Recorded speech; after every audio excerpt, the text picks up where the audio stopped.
എല്ലാവർക്കും നമസ്കാരം. ഇന്ന് നമ്മൾ വന്നിരിക്കുന്ന വളരെ എളുപ്പത്തിൽ ചെയ്യാൻ പറ്റുന്ന ഒരു നല്ല സോഫ്റ്റ് ആയിട്ടുള്ള വട്ടയപ്പത്തിൻ്റെ റെസിപ്പി ആയിട്ടാണ്.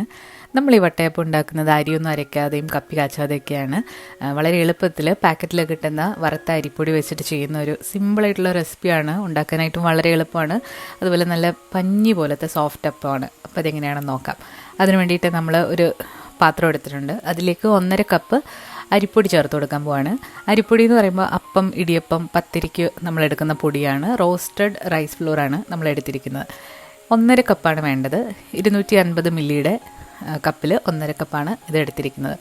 ഇനി കൂടുതലായിട്ട് ഉണ്ടാക്കണമെന്നുണ്ടെങ്കിൽ നിങ്ങൾക്ക് അളവ് കൂട്ടിയെടുക്കാവുന്നതാണ്.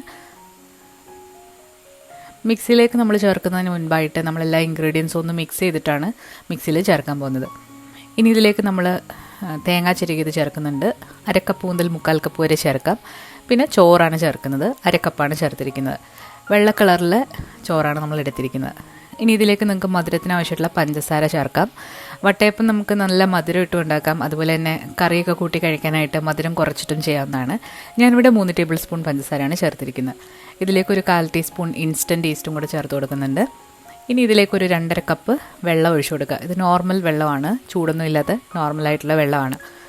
ഇൻസ്റ്റൻറ്റ് ഈസ്റ്റ് ഇല്ലാന്നുണ്ടെങ്കിൽ ആക്റ്റീവ് ഡ്രൈ ഈസ്റ്റ് എടുത്താലും മതി. അതാണെങ്കിൽ ചെറു ചൂടുവെള്ളത്തിൽ കുറച്ച് പഞ്ചസാരയും കൂടി ഇട്ട് ഒന്ന് ആക്റ്റീവ് ആക്കിയിട്ട് വേണം ഇതിലേക്ക് ചേർക്കാനായിട്ട്. ഇനി ഒരു സ്പൂൺ വെച്ച് നന്നായിട്ടൊന്ന് മിക്സ് ചെയ്ത് കൊടുക്കുക. ആ വലിയ കട്ടകളൊക്കെ ഒന്ന് അലിഞ്ഞു പോകുന്ന രീതിയിൽ ഒന്ന് മിക്സ് ചെയ്ത് കൊടുക്കുക.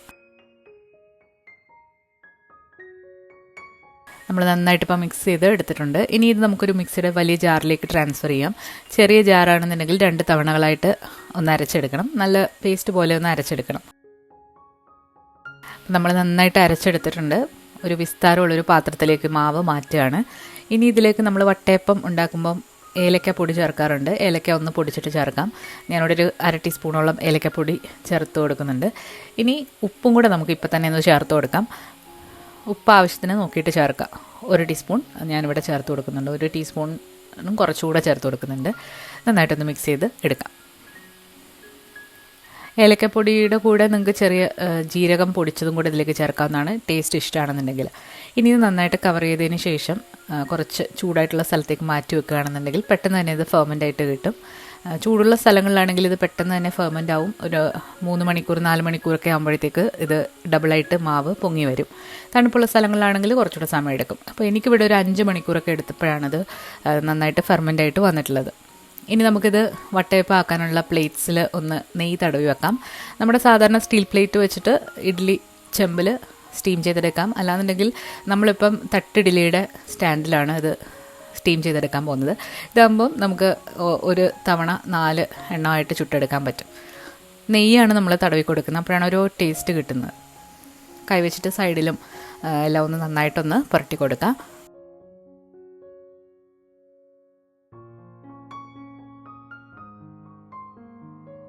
നമ്മുടെ മാവ് നന്നായിട്ട് പൊങ്ങി വന്നിട്ടുണ്ട്. ഇവിടെ ഇപ്പോൾ തണുപ്പായത് കാരണം ഒരു 5 മണിക്കൂർ എടുത്തു ഇത് പൊങ്ങാനായിട്ട്.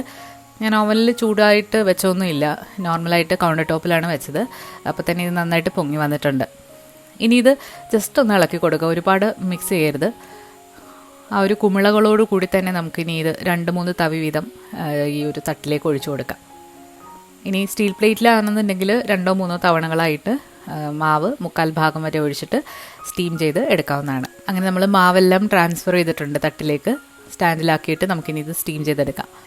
ഇനി ഇതൊരു 10 മുതൽ 15 മിനിറ്റ് വരെ ഒന്ന് സ്റ്റീം ചെയ്തെടുക്കാം. ഇപ്പോൾ നന്നായിട്ട് വെന്ത് വന്നിട്ടുണ്ട്. ഒരു ടൂത്ത് പിക്ക് വെച്ചിട്ടൊന്ന് കുത്തി നോക്കുമ്പോൾ ക്ലീൻ ആയിട്ട് വരണം. അപ്പോൾ ഇനി ഇത് നമുക്ക് മാറ്റിയതിന് ശേഷം ബാക്കിയുള്ള മാവും കൂടെ നമുക്കിതിലേക്ക് ഒഴിച്ചിട്ട് സ്റ്റീം ചെയ്തെടുക്കാം. ഇതിലേക്ക് നിങ്ങൾക്ക് ഇഷ്ടമാണെന്നുണ്ടെങ്കിൽ കിസ്മിസും അതുപോലെ കാഷ്നട്ട്സും ഒക്കെ ഇതിന് മുകളിലായിട്ട് വെച്ച് കൊടുക്കാം. അല്ലാന്നുണ്ടെങ്കിൽ പഴുത്ത ഏത്തപ്പഴം കട്ട് ചെയ്തിട്ട് ഇതിൻ്റെ മുകളിലായിട്ട് വെച്ച് കൊടുക്കാം. അതൊക്കെ നിങ്ങളുടെ ഇഷ്ടമാണ്. അപ്പോൾ നമുക്കിനി ഇത് നന്നായിട്ടൊന്ന് തണുത്തതിന് ശേഷം മാത്രം ഒന്ന് ഡീമോൾഡ് ചെയ്തെടുക്കാം. നല്ല സോഫ്റ്റാണ്. നമ്മൾ വെക്കുമ്പോൾ തന്നെ നമ്മൾ കൈവച്ചിട്ട് എടുക്കുമ്പോൾ തന്നെ അത് വിണ്ട് കയറും. അത്രയ്ക്ക് സോഫ്റ്റായിട്ടുള്ള വട്ടയപ്പമാണ്. അപ്പോൾ എല്ലാവരും ഒന്ന് ട്രൈ ചെയ്ത് നോക്കണം. വളരെ എളുപ്പത്തിലുള്ള രീതിയാണ്. ഇതിൽ നമ്മൾ അരി കുതിർക്കണ്ട, അരി അരയ്ക്കേണ്ട, അതുപോലെ തന്നെ കപ്പി കാച്ചണ്ട. ഭയങ്കര ഈസി ആയിട്ടുള്ള ഒരു രീതിയാണ്. അപ്പോൾ ഇത് മുറിച്ച് നോക്കുമ്പോൾ നല്ല സോഫ്റ്റായിട്ട് പഞ്ഞു പോലെ വന്നിട്ടുണ്ട്. അപ്പോൾ ഈ ക്രിസ്മസിനും എല്ലാവരും ഒന്ന് ട്രൈ ചെയ്ത് നോക്കിയിട്ട് അഭിപ്രായങ്ങൾ അറിയിക്കുക. കൂടുതൽ ക്രിസ്മസ് റെസിപ്പീസ് നമ്മൾ വരും ദിവസങ്ങളിൽ അപ്ലോഡ് ചെയ്യുന്നതാണ്. അതുപോലെ കഴിഞ്ഞ ദിവസങ്ങളിലൊക്കെ ഒരുപാട് വീഡിയോസ് നമ്മൾ അപ്ലോഡ് ചെയ്തിട്ടുണ്ട്. കണ്ടു നോക്കിയിട്ടില്ലാത്തവർ കണ്ടു നോക്കണം. താങ്ക്